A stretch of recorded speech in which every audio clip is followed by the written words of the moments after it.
அனைவரும் இங்கே அமையா உட்கார்ந்து அன்போடு கேட்டுக் கொள்கிறோம்.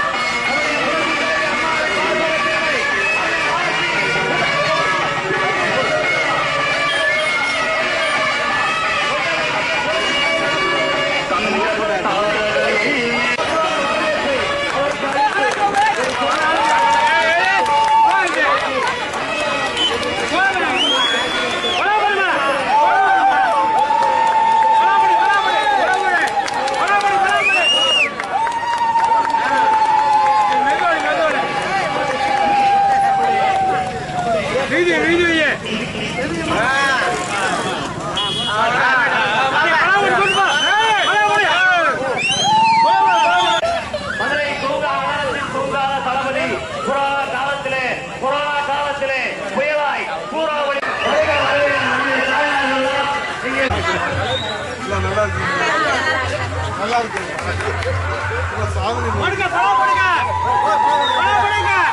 எல்லாருக்கும் சொல்லுங்க, ரெண்டாவது ஓட்டு போடணும். ஆட்சி வரப்போம் சாப்பிடுவாங்க. படிச்சு பார்க்குறீங்களா? நல்லா இருக்கீங்களா?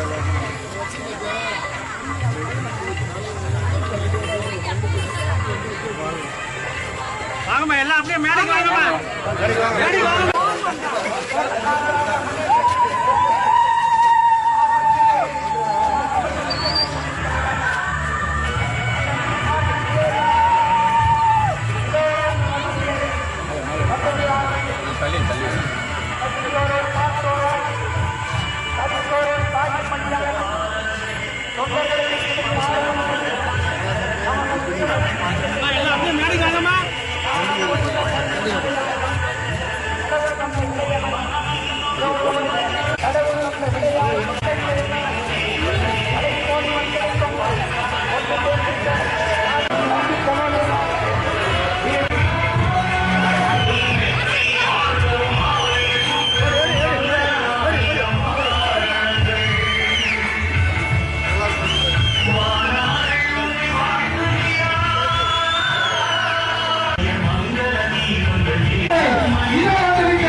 வணங்கி நம்மளுக்கெல்லாம் வாழ்த்துக்கள் சேகரிக்க வருகிறதற்கும் எனது பாசமிகு அண்ணன் சட்டமன்ற எதிர்கட்சி துணைத் தலைவர் சார்பணி மாவட்ட செயலாளர்களே, சார்பணி நிர்வாகிகளே, திரளாக வருகிறதற்கும் தாய்மார்களே, உங்கள் அனைவரையும் வருகை என வரவேற்று இந்த ஒரு ஆணை அம்மா பேரவை சேர்க்கும் வகையில் செயல்பட்டுக் கொண்டு வருகிறது. நீங்க இந்த தாய்மார்கள் அனைவரும் வாங்க. பெண்கள் லேப்டாப் கொடுக்கிறது, பெண்களுக்கு முன்னாடிலாம்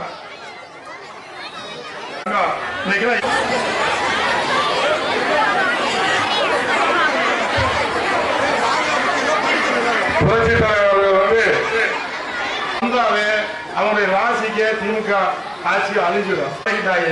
எல்லாமே தாய்மார்கள் தெரியும் இங்க திட்டத்தை. ஆனா இவங்க விரட்டி அடிக்கணும்.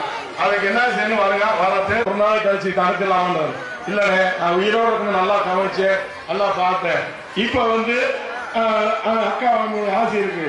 அதனால மக்கள் பல்கலைக்கழகத்துக்கு பாலியல் வன்கொடுமையில் ஈடுபட்டவன். ஆனால் இந்த மருவின் ஏகாமரம் என்பது உங்களுக்கு தெரியாது. வண்டியில வேற ரெடியா இருக்குது.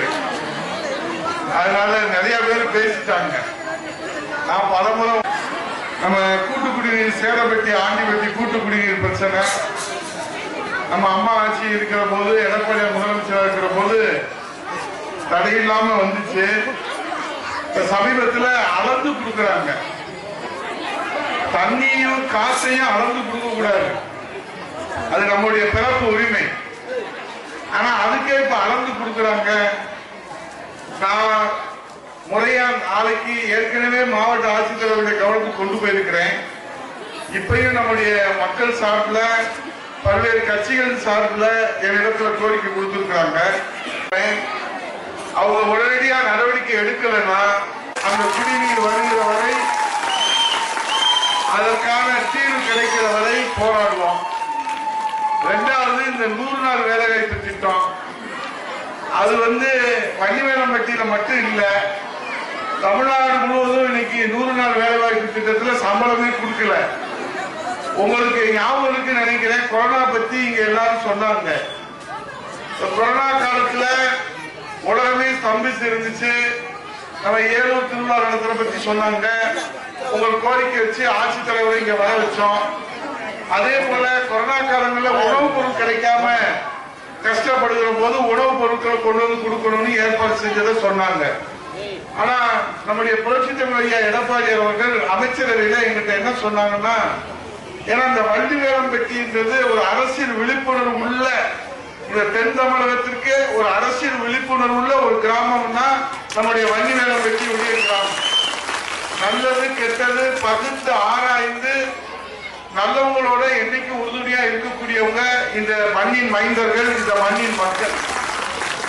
அன்னைக்கு கொரோனா வந்த போது எல்லாமே ஸ்தம்பிச்சு நின்றுச்சு. உங்களுக்கு ஞாபகப்படுத்துறேன், தமிழ்நாடு முழுவதும் கொரோனா காலத்தில் இந்த வாழ்வாதார திட்டமாக இருக்கிற 100 நாள் வேலைவாய்ப்பு திட்டத்தில் தடையில்லாமல் சம்பளம் வழங்குவதற்கு நிதி ஒதுக்கி கொடுத்த முதலமைச்சர் புரட்சி தமிழர் ஐயா எடப்பாடி அவர்கள். ஆனா இன்னைக்கு இந்த 100 நாள் வேலைவாய்ப்பு திட்டத்தில் சம்பளம் தரல. எதிர்கட்சி தலைவர் ஐயா எடப்பாடியார் அறிக்கை கொடுத்தாரு, அப்புறமும் முதலமைச்சர் நடவடிக்கை எடுக்கல. 14ஆம் தேதி சட்டமன்றம் பட்ஜெட் கூட்டத்தொடர் தொடங்குது. இந்த வன்னிவேலம்பட்டி கிராமத்தின் சார்பில் இன்னைக்கு உங்களுடைய புண்ணியத்தால, உங்கள் ஆதரவால சட்டமன்ற எதிர்கட்சியுடைய துணைத் தலைவர் என்கிற அந்தஸ்தை உங்களுடைய புண்ணியத்திலே புரட்சி தலைவர் எடப்பாடி அவர்கள் எனக்கு மக்கள் பணியாற்றுகிற அந்த வாய்ப்பை வழங்கி இருக்கிறார்கள். ஆகவே சிறப்பு கவன ஈர்ப்பு தீர்மானமாக நம்முடைய புரட்சி தலைவர் எடப்பாடி அவருடைய கவனத்துக்கு எடுத்து சென்று இந்த 100 நாள் வேலைவாய்ப்பு திட்டத்திலே உடனடியாக தீர்வு கண்டு ஏழை எளிய சாமானிய மக்கள், வயதான மக்கள் மருந்து மாத்திரைகள் வாங்கி வாழ்வாதாரத்திற்காக பயன்படுகிற இந்த சம்பளத்தை உடனடியாக ஸ்டாலின் அவர்களை வழங்க வேண்டும். இல்லை என்றால் நீங்கள் வீட்டுக்கு போங்கள், புரட்சி தமிழர் எடப்பாடியார் முதலமைச்சராக இருந்து வழங்குவார். ஆக இந்த பிரச்சனை இப்போ இந்த திண்ணை பிரச்சாரத்தை ஒவ்வொரு வாரமும் வெள்ளிக்கிழமை தமிழ்நாடு முழுவதும் 82 மாவட்டங்கள்ல நடத்துறோம். இங்கே நம்முடைய மாவட்ட செயலாளராக அம்மா பேரை வழி நடத்துகிற சகோதரர் தமிழரகன் 2 தினங்களுக்கு முன்பாக ஒரு தாய் வயிற்றிலே பிறந்த, அவரோடு உடன் பிறந்த சகோதரி மல்லிகா தேவி அவர்கள் உடல்நலக் குறைவினாலே சிகிச்சைக்கு அவர் அனுமதிக்கப்பட்டிருக்கிற போது, அவர் பிள்ளைக்கு பிள்ளையா, சகோதரனுக்கு சகோதரனா, தாய்க்கு தாயா, தந்தைக்கு தந்தையா, கடவுளுக்கு நிகரா அந்த கூட பிறந்த சகோதரியை போற்றி பாதுகாத்தார். ஆனால் விதியின் விளையாட்டு, அவர் இந்த மண்ணை விட்டு மறைந்து விட்டார். அப்படி இருந்தும் கூட இன்னைக்கு தன் உடன் பிறந்த சகோதரி இறந்தும் கூட, மறைந்த அந்த துக்கம் போவதற்கு முன்பு கூட இந்த கழகப்பணியை தடையில்லாமல் நடத்த வேண்டும் என்று நினைக்கிற தமிழர்கள் போன்ற தொண்டர்களை பெற்ற இயக்கம் தான் அனைத்து இந்திய அண்ணா திராவிட முன்னேற்ற கழகம். அதனால்தான் எத்தனையோ சோதனைகள், எங்களுக்கு எத்தனையோ அவச்சொல்கள். இதே மேடையில பாண்டிச்செல்வி சேர்மன், நம்முடைய பாவலையான், இங்க இருக்கக்கூடிய அருமை சகோதரர்கள் ராமசாமி, இங்க இருக்கிற பாஸ்கரன், ராமகிருஷ்ணன், திருப்பதி என்னை அழைச்சிட்டு வந்திருக்காங்க. நான் அமைச்சர் 5 வருஷம் வந்திருக்கிறேன். இந்த கோயில்ல நின்று கொடுக்கறதுக்குள்ள பல பேர் என்னை கீழே தள்ளி விட்டுட்டே நம்ம நடத்திட்ட உதவிகளை பண்ணி இருக்கிறோம். இங்கிட்ட ஒரு டேபிள போட, அங்கிட்ட ஒரு டேபிள போடுன்னு. ஆனா இன்னைக்கு ஆட்சி அதிகாரம் இல்லை என்றாலும், அன்றைக்கு அதிகாரம் நீங்கள் கொடுத்த அதிகாரத்திலே ஆட்சி தலைவரை இங்கே வரவழைத்தோம். இப்போது அதிகாரம் இல்லை என்றாலும் அதிமுக மக்களுடைய பிரச்சனையை தீர்ப்பதில் பின்வாங்காது களத்தில் நின்று போராடி மக்களோடு நின்று அதற்கு தீர்வு காண்கிறோம். அதைத்தான் நம்முடைய ஆலம்பேட்டியில இன்னைக்கு 4 வழி சாலையில அங்க ஒரு சுரங்கப்பாதை அமைக்கணும்னு கோரிக்கை, அது கேட்கவே இல்லை. கடைசியில ஆட்சித்தலைவர்கிட்ட சொல்லிட்டு பள்ளிக்கூடத்து பிள்ளைங்க, தாய்மார்கள், பெரியவர்கள் எல்லாரோட ரோட்ல அமர்ந்தோம். மக்கள் சக்தி இன்றைக்கு மகேசன் சக்தி என்பதை போல நாம் சாலையில உட்கார்ந்தவுடன் டெல்லி செங்கோட்டையில் இருக்கிற மத்திய அமைச்சர் இங்கே வந்து இன்றைக்கு அதற்கு தீர்வு காண்கிறார் என்று சொன்னால், மக்கள் சக்தி மகத்தான சக்தி, தெய்வ சக்தி என்பதை போல இன்றைக்கு உங்களுக்காக ஆட்சியில இருந்தாலும் இல்லை என்றாலும் உங்களுக்காக உழைக்கிற உங்கள் வீட்டு பிள்ளை, உங்கள் வீட்டு வேலைக்காரன் உங்களில் ஒருவராக இருந்து என்றைக்கும் நான் உழைப்பேன் என்பதை சொல்லி இந்த நிகழ்ச்சியை நம்முடைய மாரியப்பன் அவர்கள், மேகன் அவர்கள், ராமநாதன் அவர்கள் இப்ப எதுக்காக இந்த திண்ணை பிரச்சாரம் அப்படின்னா 525 வாக்குறுதிகளை கொடுத்தாங்க. 4 வருஷம் முடிஞ்சு போச்சு. இப்ப அவருடைய பெற்ற பிள்ளைய துணை முதலமைச்சர் ஆக்கிட்டாரு. அது அவங்க பிரச்சனைன்னு நம்ம விட்டுட்டு போக முடியாது. இது நாட்டோட பிரச்சனை. ஏன்னா இந்த நாட்டுல நம்ம மக்களாட்சி இருக்குன்னு நம்பிக்கையோட இருக்கிறோம். இங்க இருக்கக்கூடிய சாமானிய மக்கள், இந்த மக்கள் நினைத்தால் கோட்டைக்கு போகலாம், அதுதான் மக்களாட்சி. ஆனா இன்னைக்கு நாட்டுல மறைமுகமா மன்னராட்சி இருக்கு. அதை நம்ம சாதாரணமா கடந்து போக முடியாது. படிச்ச இளைஞர்களுக்கு அவருடைய வீரியம் என்னன்னு தெரியும். குப்பன் மகனும் சுப்பன் மகனும் சட்டசபையில பேச முடியும்னு சொன்னா அது ஜனநாயகம் தலைத்தோங்க வேண்டும். ஆனா இன்னைக்கு ஜனநாயகம் இல்லை. ஆகவேதான் இந்த திண்ணை பிரச்சாரத்துல மன்னராட்சியை வீட்டுக்கு அனுப்பி மக்களாட்சிக்கு மகுடம் சுட்டி புரட்சி தமிழக எடப்பாடியாரை மீண்டும் முதலமைச்சர் ஆக்குவதற்கு நீங்கள் ஆதரவு தர வேண்டும் என்று கேட்டு இங்கே உங்கள் கையிலே தமிழகம் முழுவதும் சென்ற சாதனை விளக்க துண்டு பிரசுரங்கள் வழங்கப்பட்டிருக்கிறது. சாதனை உங்களிடத்திலே நான் ஞாபகப்படுத்த வேண்டும் என்பது அல்ல, உங்களுக்கு நன்றாக தெரியும். ஆகவே இந்த ஆண்டு, வருகிற ஆண்டு தேர்தல் ஆண்டாக இருக்கிறது. நீங்கள் மிகவும் எச்சரிக்கையாக இருக்க வேண்டும். ஏனென்று சொன்னால் ஸ்டாலின் அவர்கள் நல்ல விளம்பரம் செய்கிறார்கள். ஆனா விஷயத்துல ஒண்ணும் இல்லை. திடீர்னு பார்த்தா எல்லாரும் என்னை அப்பான்னு கூப்பிடுறாங்கன்றாங்க. அது இன்னும் யாருக்கு ஆட்சேபனை இல்லை. ஆனா இப்ப எல்லாரும் என்ன குழப்பம்னா, ஒரு டிவியை பார்த்து அப்பாவும் பிள்ளையும் அம்மாவும் உட்கார்ந்துட்டு அம்மா வந்து அந்த பிள்ளைகிட்ட முதலமைச்சரை காட்டி, இதோ பாரு தெரிகிறாரு பாரு, மாமா பாரு, மாமா பாருன்னா தப்பு ஒண்ணு இல்லை. இதோ பாரு தாத்தா பாரு, தாத்தா பாருன்னா தப்பு ஒண்ணு இல்லை. அதே போல சித்தப்பாவை பாருன்னா தப்பு ஒண்ணு இல்லை, பெரியப்பாவை பாருன்னா தப்பு ஒண்ணு இல்லை. ஆனா அப்பாவை பாருன்னு சொன்னா வீட்டுக்காரர் ஒரு மாதிரியா நம்மளை பாப்பாரா பார்க்க மாட்டாங்க. அப்ப அப்பான்னு சொன்னா அது தப்பா போயிருன்ற அடிப்படை ஞானம் கூட இல்லாத ஒரு முதலமைச்சரை இந்த நாடு பெற்றிருக்கிறது என்பதை, இந்த நாட்டிலே அவதரிக்கிற ஒவ்வொரு ஜீவராசிகளும் பிறக்கிற போது சொல்லுகிற முதல் வார்த்தை அம்மா அம்மா அம்மா என்கிற வார்த்தை. அது யாரும் சொல்லிக் கொடுத்து வர்றதில்லை. இப்ப எனக்கு கூட 2 தினங்களுக்கு முன்பாக என்னுடைய மூத்த மகள் பிரியதர்ஷினி, அம்மா சேரிட்டபிள் ட்ரஸ்டினுடைய செயலாளர் பிரியதர்ஷினி முரளிக்கு பேர குழந்தை எனக்கு பிறந்திருக்கு, மகன் பிறந்திருக்கிறாரு. அவர் பிறந்த உடனே முதல் வார்த்தை அம்மா தான் சொல்றாரு. அவருக்கு யாரும் சொல்லி தரல. அதே போல உலகத்தில் இப்போ ஒரு பசு வருகிற போது கண்டு போட்டுச்சு, அது மாங்குது, அது பால் சொல்லல. அது எதற்காக முதலமைச்சர் இதை யாரு எழுதி கொடுத்தாருன்னு தெரியல. அவர் ஒரு நீண்ட அனுபவம் உள்ள முதலமைச்சருக்கு இப்படி எழுதி கொடுக்கிறப்பா தப்பா போயிடாம, அடுத்த வீட்டு குழந்தைக்கு நான் அப்பான்னு சொன்னா அது தப்பா போயிருந்தா தப்பி, அதை சொல்லக்கூடாதுன்னு சொல்ல வேண்டாமா? இந்த நிலைமையில தான் இருக்காரு. என்ன எழுதி கொடுத்தாலும் வாசிக்கிறார். என்ன எழுதி கொடுத்திருக்கு, எதை எழுதி கொடுத்திருக்கு எதுவுமே தெரியல.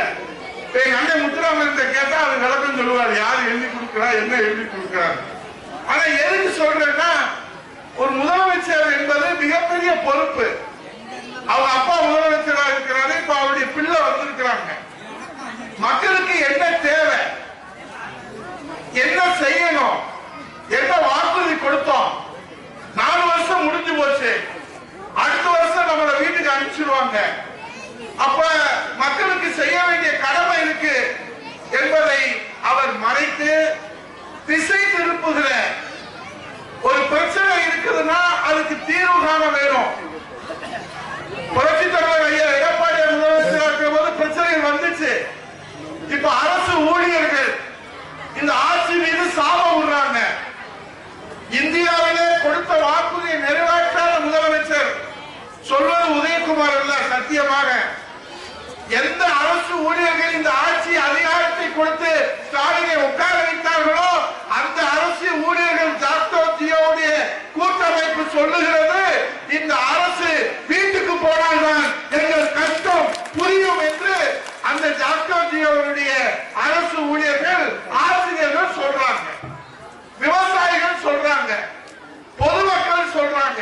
இன்றைக்கு இருக்கக்கூடிய முதலமைச்சர் ஒரு செயல்பட முடியாத நிலைமையில் இருக்கிறார்.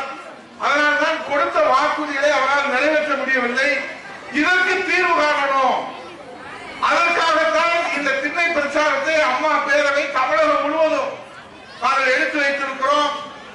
நம்முடைய அம்மா பிறந்தநாள் பொதுக்கூட்டம் வருகிற ஞாயிற்றுக்கிழமை தேனி பெரியகுளத்தில் நம்முடைய கழகத்தின் நிரந்தர பொதுச் செயலாளர் வருங்கால முதலமைச்சர் புரட்சி தமிழர் ஐயா எடப்பாடியார் அவர்கள் இன்றைக்கு இந்த மக்களுடைய பாதுகாவலர் 8 கோடி தமிழர்களுடைய நம்பிக்கை நட்சத்திரம் இந்த நாட்டினுடைய விடிவெள்ளியாக இருக்கிற புரட்சி தமிழர் ஐயா எடப்பாடியார் ஒரு விவசாய முதலமைச்சராக இருந்து நம்முடைய தமிழகத்தின் உரிமையை காத்துக் கொடுத்த நம்முடைய பாதுகாவலராக இருக்கிற பாதுகாப்பு அரணாக இருக்கிற புரட்சி தமிழர் ஐயா எடப்பாடியார் வருகை தர இருக்கிறார்கள்.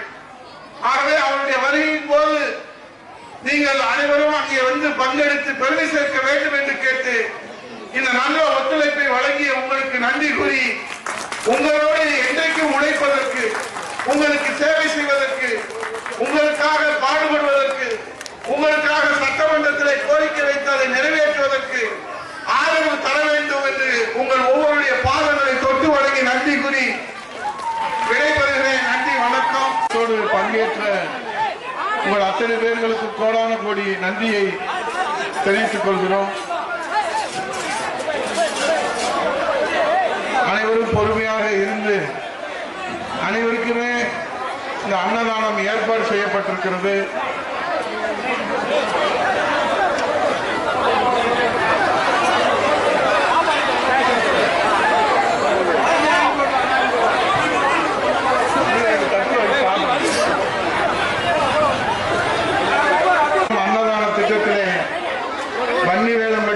மண்ணின் மைந்தர்களும் பெரியவர்களும் தாய்மார்களும் தாயுள்ளத்தோடு பங்கேற்று எங்களுக்கு ஆக்கமும் ஊக்கமும் வழங்கி இருக்கிற உங்கள் பாதங்களிலே நன்றியை காணிக்கையாக்குகிறோம்.